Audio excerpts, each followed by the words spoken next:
to all our amazing viewers out there. We thank God for making it to 2026. I'm Melinda Akinlami. Let's look at our lineup for today. Diverse voices gather at the 202 Gallery for this reflection exhibition. Then it's celebration galore at the Quintessence Gallery, also in Lagos.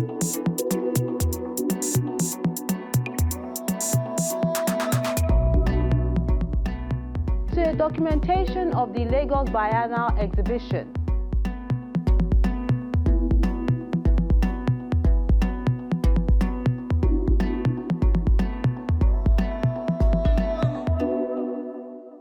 Get details when Arthouse returns in a moment. Do stay with us.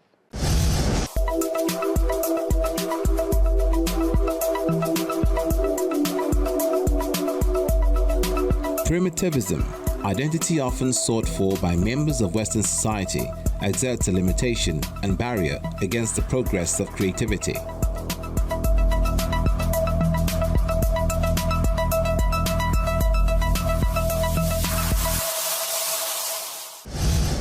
Let's begin with this group exhibition of contemporary works of art at the 202 Gallery in Lagos.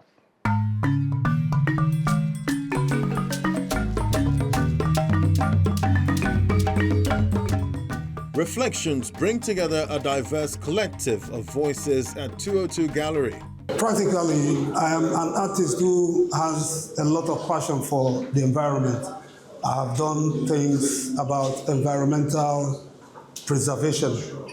You know, the basic material for producing this work is the simple drink cans, like the Coca-Cola cans and stuff you find everywhere littered around. So, to some extent, at a particular time, it was actually in the year 2020 during the COVID lockdown. And in the house, because we were lounging and not doing any work, so we drank a whole lot and it heaped at one end. And, you know, the materials, they were able to speak to me. And I decided to put them to use.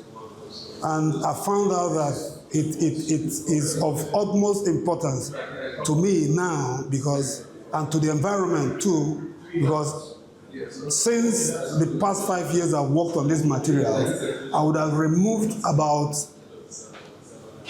10, 15 truckloads of some of these materials that ordinarily constitute environmental nuisance, and I've turned them into, you know, great works of art that actually beautify our world, you know, instead of bringing about a mess of our world and environment.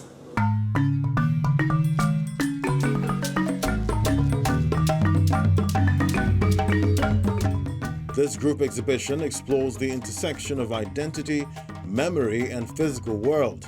The title of this is Equestrian Spirit. Equestrian Spirit talks about horses mainly. And the inspiration behind this is more about motion and even the human figure, because the human figure can also be likened to the horse. Those are two very difficult subjects to draw and paint. As an artist, yes, proportion is key, the form is, you understand. So starting out as an artist, those are two objects or forms you really need to study to get proportion. I dive into figurations a lot, so and most of the things I do has to do with everyday life, you know, human expressions, emotions, and all that. So I'm mostly doing figurative drawings or paintings. So each time I see a subject that I resonate with, I paint them and I try to, like, you know, let the emotion shine through canvas. At every point in time when I create works, I actually like people who see my works to enjoy them. I want them to understand them and feel them, and then acquiring them is an extra. You understand? Yes, I also want them to acquire them. Yes, and hang them in their homes, consume them, and make the best out of them.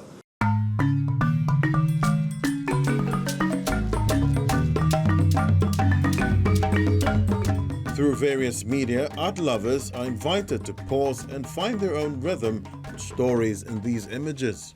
This is a drawing using a content medium with a different approach from the normal way of drawing. Each time I'm drawing or painting, I always have this broken shapes from the figures or from the landscape. So I'm now incorporating it with the use of this particular medium to give me the effect of the watercolor effect, but it's not watercolor, giving transparency and at the same time still have the feel of drawings. You can see the sharp lines and the tones in different shades. So, I mean, the title of the work is Old Enough. Old Enough, so growing up, I mean, that's for you to feel like you're old enough to do something. There's a way they just do like this.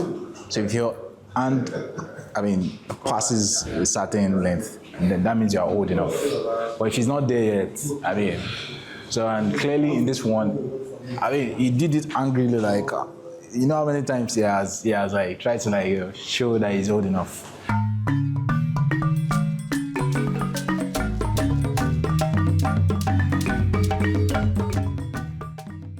This showcase brings together established, emerging artists and their shared experiences over time.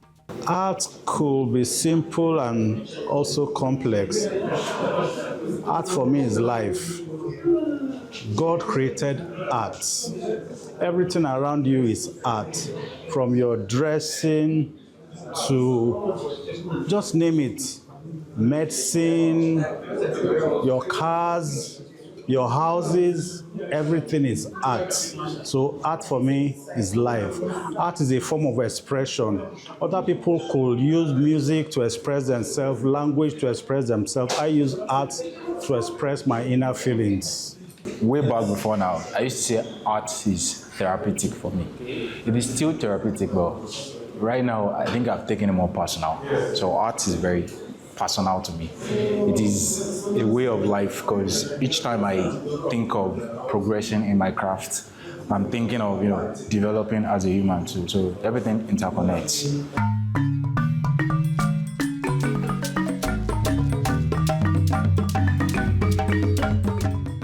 Reflections captures the essence of 2025 through the eyes of these artists, whether it's a look back at the challenges overcome or celebration of quiet moments.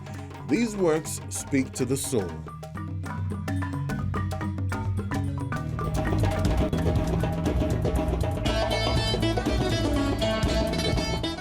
Then the Lagos Biennal documents all its creative exhibition over time.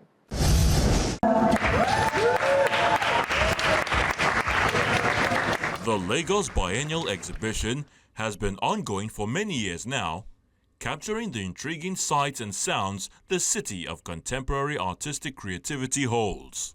The Lagos Biennial is a special type of biennial in terms of its... the Lagos Biennial sort of dissects and critiques post-independence values, ideals, making use of the material remnants of our post-independence realities as Africans. This is the 5th edition, which I'm very privileged to be co-curating with Sam Hopkins and Florent Dye. I did also work on the 4th edition, which was quite a spectacular time. Well, this year, there is going to be a biennial next year in October 2026, but the book is archive. It's a documentation of the biennial, the past 4 editions of the biennial, and then teases the direction which we are taking the biennial next year. And I think the biennial has always started in the premise from the very first edition, Living on the Edge, where it looked to people that are living away from the mainstream in Africa and sort of brought them to the fore. And it then progressed in really thinking about people and their relationships with institutions and how their relationship with overarching promises of these institutions. So having the book and going through the book, so you see the progression which Falakulu Yoshu, the director, has taken in this inquiry into our post-independence relations. And next year, our theme, the Museum of Things Unseen, which I'm curating with Piran and Sam Hopkins, it comes to a head where we then go from the top to look at how these institutions function, how they run, to how they now relate with the people. For the last 8 years, we've been hosting the Biennial in post-independence monuments and colonial monuments across the city of Lagos, from the Yarba Railway compound to the Independence House and then to Tafawa Balewa Square last year. And it's sort of been a way to deconstruct and re-narrate Nigeria's colonial and post-independence past. And this year also marks the founding of the Akete Collection, which is a physical infrastructure that will house works that have been created over the last 8 years in the Lagos Biennial, and will also house loans and donations of art pieces from across the world. So, I mean, normally every biennial has a publication, but we were sort of compelled to wait to create this condensed edition of 4 editions in one. And we decided to create a limited edition because it's not just a biennial, it's a research project which has also been part of my doctoral thesis.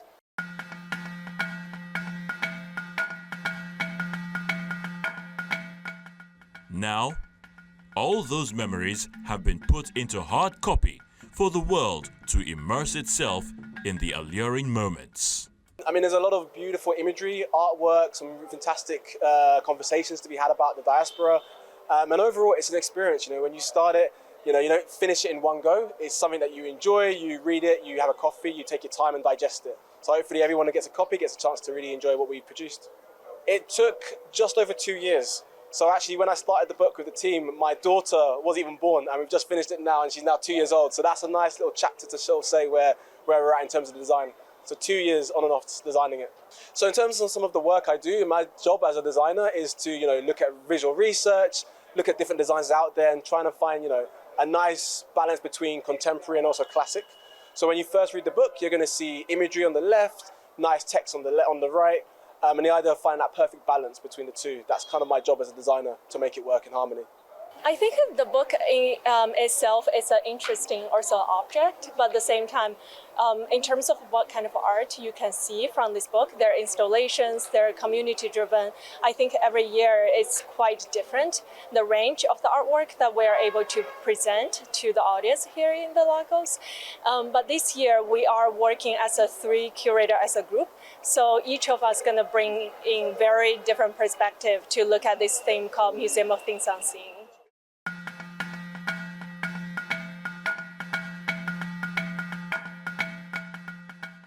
This archive serves as a comprehensive documentation of the Lagos Biennial, capturing the site-specific installations, performances, and architectural interventions that define the city's creative landscape. Expect to see contemporary art, and by that I mean everything from performance to installation to happenings to paintings of sculpture and photography, the whole spectrum. But often I think work which concerns itself with trying to express a particular idea or feeling or thought or concept.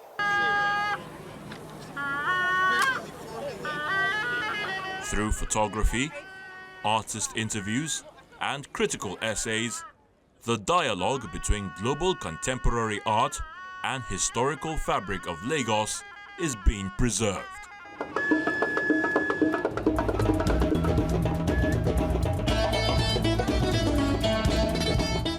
Taking a moment now, when Arthouse returns, we have more for your viewing pleasure. You definitely won't want to miss that, so do stay with us. And these are the works of art you sent in recently.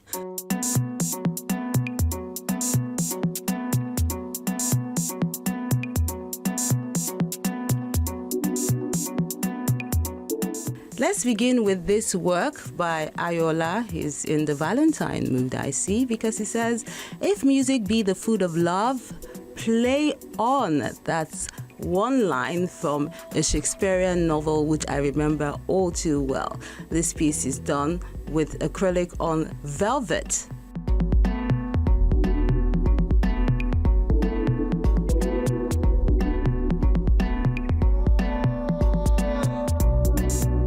Then, Through the Sun and Dust is a piece by Falope Ibrahim, done with oil and canvas.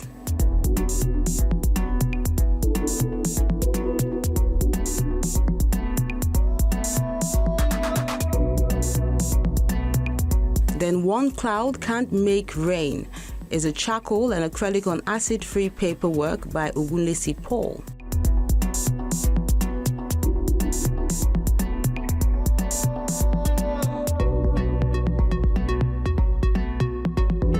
Aggression is a colored pencil on A4 paperwork by Ellis Oyekola.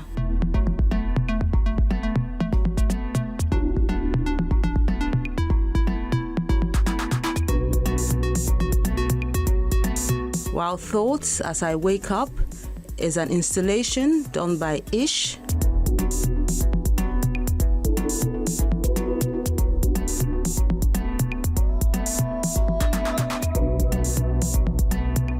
Then My Immediate Environment from his new series is a work done by Ezekiel with acrylic on canvas.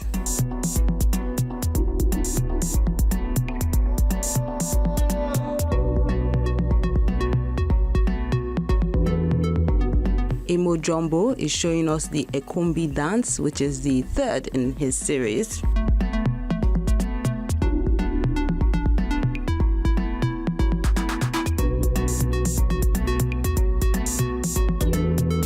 Then A Tapestry of Destiny is a work done by Eve Paul Art. He says it's inspired by a Bible verse and is done with oil on canvas.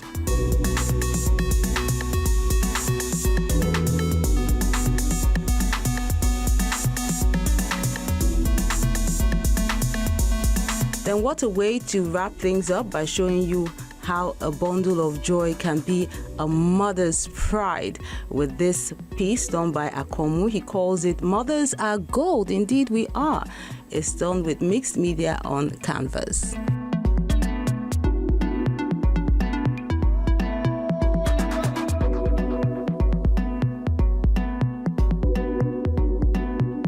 And that wraps up the works of art you sent in recently. We really appreciate you for sending them in and encourage you to keep them coming.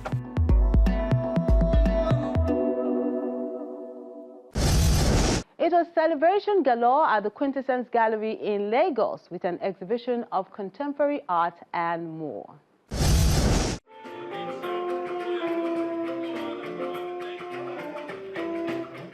It's 50 happy cheers to the Quintessence Gallery.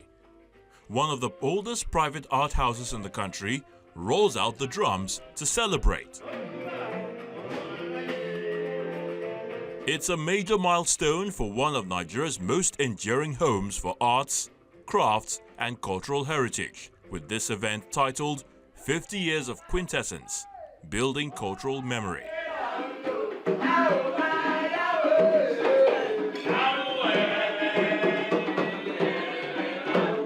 So proud of them. I've been shopping with Quintessence for the past 40 years of my life, and there's no time you get to Quintessence, something always reminds you of where you're coming from. Apart from Quintessence, is there any other store or any other shop that has really contributed to our artwork heavily? It's only Quintessence. It's only Quintessence. If you really want to know about our artwork, you should just go to Quintessence. It speaks a lot. Cut across from north to south to west to east, everywhere. There's no way you will not find something that will tell you of Yoruba, Igbo, Hausa, or something. You know, proper Africa, proper Nigeria. You know, look at their clothes. They carry our clothes like? Quintessence is, I'll say, is like an iroko tree in the creative industry. Not just in the creative industry, Quintessence is like a cultural icon presently. Because Quintessence is a place where you are educated, you are also enlightened about what is happening in the society as regards books, as regards arts, as regards entertainment. So Quintessence is an all-round hub for culture.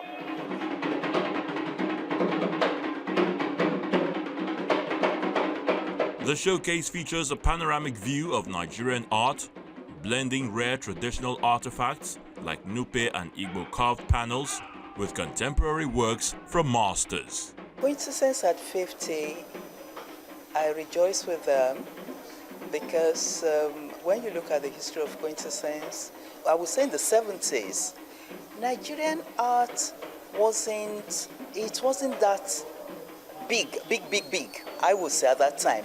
Quintessence looked inwards and they brought out the best in the Nigerian art.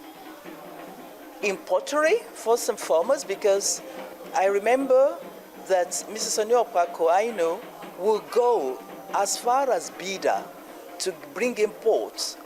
And then she brought in, I never even knew that we had woven mats in Ekiti. She brought the mats here to Quintessence. Quintessence has just been a champion of moving Nigerian arts further and further and further. If you look at the word quintessence, it's about excellence. It's about the purest form, the beauty in its purest form. And I think it's been upheld over the years. Whoever the location is, whoever's in control has always aspired to achieve that sort of beauty.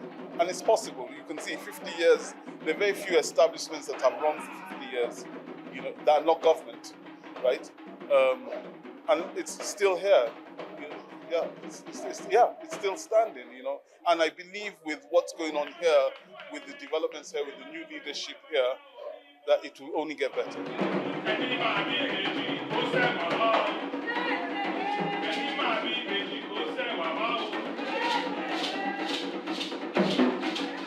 Over time, the Quintessence Gallery has evolved into a global brand for quintessential African luxury and creativity.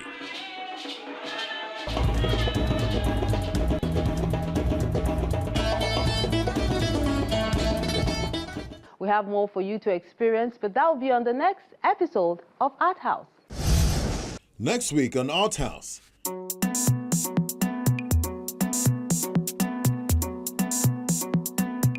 The art community stands still in honor of painter and social commentator Ben Osage at Benin Art Gallery, Lagos.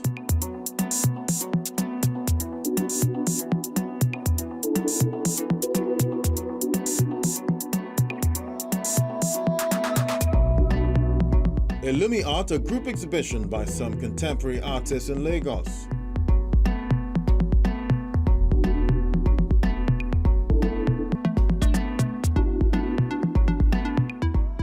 More people need to enjoy being genius in the Nigerian art scene, so do share, view and like our page for everyone to experience these bundle of talents.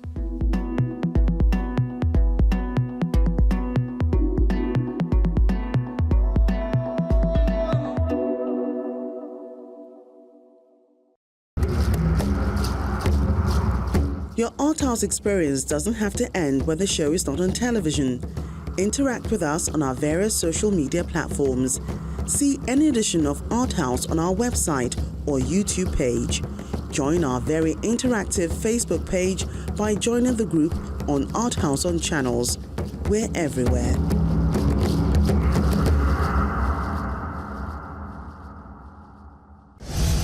That's Arthouse this week. Thank you for being amazing company in 2025. Let's do it again this year. I'm looking forward to more intriguing art activities in the new year. I'm Melinda Akinlami. Have a colorful 2026.